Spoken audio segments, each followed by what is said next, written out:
Good morning students. आज हम लोग अर्थमेटिक प्रोग्रेशन के नेक्स्ट एक्सरसाइज को सॉल्व करेंगे। स्टूडेंट्स, कल तक हम लोग एक्सरसाइज 5.1 को सॉल्व किए थे। आज हम लोग अर्थमेटिक एक्सप्रेशंस के एक्सरसाइज 5.2 को सॉल्व करेंगे, जिसमें से इस चैप्टर को बनाने के लिए पहले कॉन्सेप्ट समझना है कि कोई भी अर्थमेटिक प्रोग्रेशन जो होता है वो सीरीज इस फॉर्म में होता है। पहला टर्म ए होता है, दूसरा टर्म ए प्लस डी होता है, तीसरा टर्म ए प्लस 2d होता है, चौथा टर्म ए प्लस 3d होता है, पांचवा ए प्लस 4d होता है, छठा ए प्लस 5d होता है, और ऐसे ही ये टर्म चलते चलता है लास्ट तक।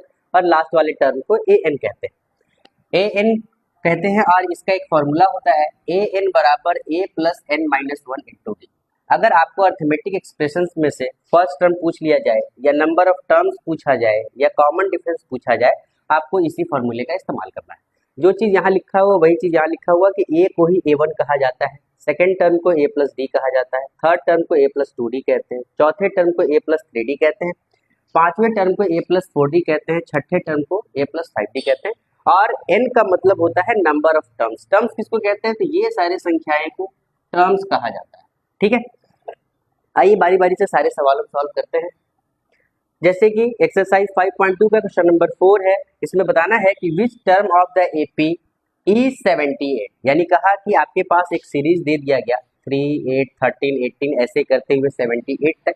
अब इसमें आपको बताना है कि ये संख्या कितनी बार है, एक बार, दो बार, तीन बार, चार बार, ऐसे करते करते अगर हम 78 तक पहुंचे तो ये संख्या कितनी बार आएगा, यानी आपको n बताना है, नंबर ऑफ टर्म्स बताना है।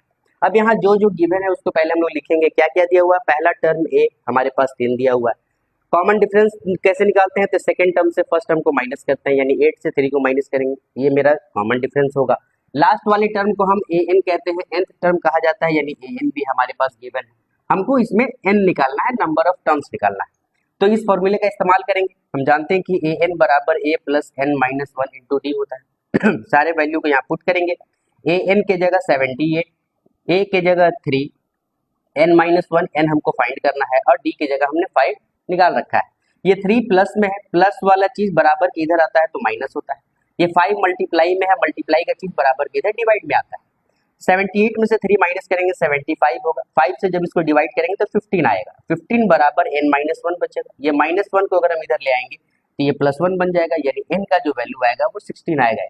यानी 16वां नंबर का ऐसा संख्या होगा, 16वां नंबर का संख्या ऐसा होगा जिसका वैल्यू 78 होगा। आई बात समझ में?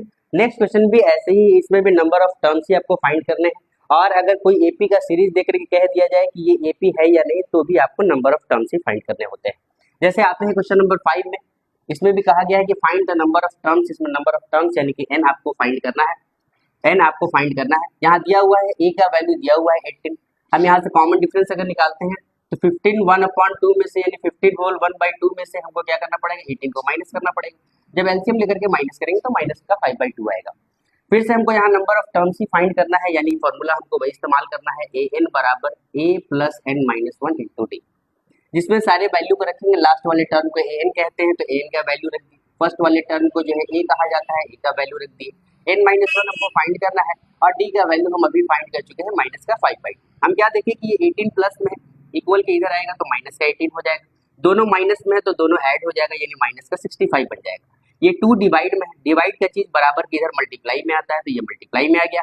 और ये 5 जो है मल्टीप्लाई में है, और मल्टीप्लाई का चीज बराबर के नीचे डिवाइड में आता है। 5 से हम इसको डिवाइड किए 13 टाइम्स में गया, 13 को 2 से मल्टीप्लाई किए तो 26 आया, बाकी ये n माइनस वन वैसे ही रह गया।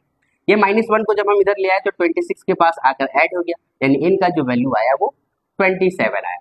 कभी भी याद रखना है कि जो आप n निकालते हैं, n का वैल्यू वो हमेशा नेचुरल नंबर होना चाहिए, हमेशा वो नेचुरल नंबर होना चाहिए, ना ही वो डेसिमल में होना चाहिए, ना ही वो मिक्स फ्रैक्शन में होना चाहिए, ना ही वो फ्रैक्शन में होना चाहिए, हमेशा वो नेचुरल नंबर में ही होना चाहिए, ये आपको याद रखना है।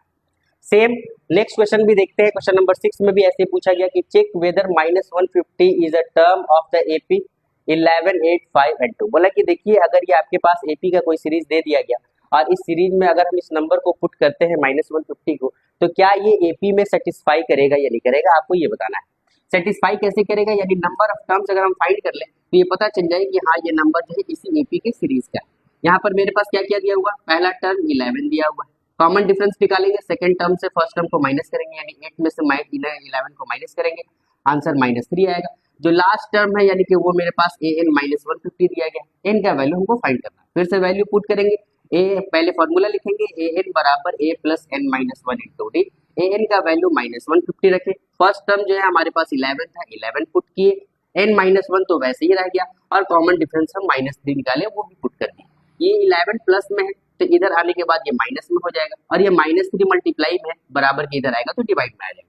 ये दोनों का ये दोनों माइनस है, दोनों नेगेटिव है, दोनों का हम ऐड कर दिए तो -161 आया, नीचे -3 रहा जिसमें से दोनों का माइनस कैंसल आउट हो गया, बाकी ये इधर का n-1 वैसे ही रहा।